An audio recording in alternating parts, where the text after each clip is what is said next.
രാഷ്ട്രീയ പാർട്ടികളിലെ അതിബുദ്ധിജീവികളും പ്രവർത്തകരും പല തന്ത്രങ്ങളും അജണ്ടകളും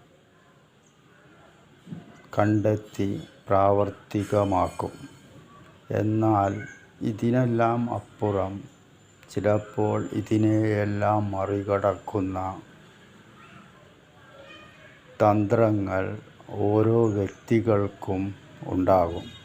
ചിലപ്പോൾ അത് സമൂഹത്തിലെ കൂടുതൽ വ്യക്തികൾ അത്തരത്തിൽ ചിന്തിക്കുമ്പോൾ രാഷ്ട്രീയ തന്ത്രജ്ഞന്മാരുടെ തന്ത്രങ്ങളും അജണ്ടകളും മറികടന്ന് സാമൂഹിക തന്ത്രം വിജയത്തിലേക്ക് വരും.